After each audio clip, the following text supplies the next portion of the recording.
High, আমি মীনাক্ষী। চলো আজকে আমার একটা পছন্দের জায়গার সাথে তোমাদের পরিচয় করেন। যারা গেছো আর ভিডিওর ক্যাপশন দেখে নিশ্চয়ই বুঝে গেছো যে আজকের ভিডিওটা আমার কী নিয়ে। হ্যাঁ, মায়াপুরের গোশালা। মন্দির থেকে দুপুরে লাঞ্চ সেরে আমরা বেরিয়ে গিয়েছিলাম গোশালায় যাওয়ার জন্য।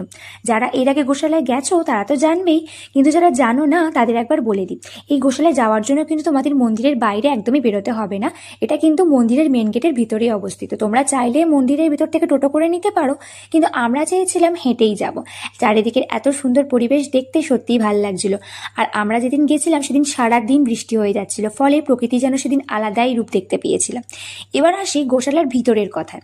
চারিদিকে এত সুন্দর সুন্দর গোমাতা আমি কিন্তু কোনো দিনও দেখিনি। বেশ কয়েকবার মায়াপুরে এলেও গোশালায় যাওয়ার সৌভাগ্য কিন্তু এই ফার্স্ট টাইম আমার হলো।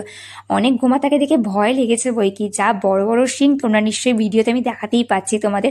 আর ওরা অতি যত্নে ওখানে খাবার দাবার খেয়ে খুব ভালো মতন আছে আমি দেখতে পেলাম। আর প্রত্যেকটা গোমাতার সাথে এরকম বড় বড় শেড তৈরি করা, যাতে রোদ বা বৃষ্টিতে তাদের কোনো রকম কোনো কষ্ট না হয়। এখানে আসলে মনটা যেন এক অন্যরকম শান্তি খুঁজে পায়।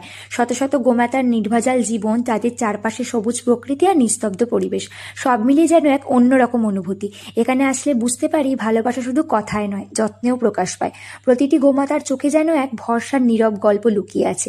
ব্যস্ত জীবনের ভিড়ে যদি কখনো একটু মানসিক শান্তি খুঁজে নিতে ইচ্ছা করে, তাহলে একবার অন্তত মায়াপুর গোশালায় অবশ্যই আসবে।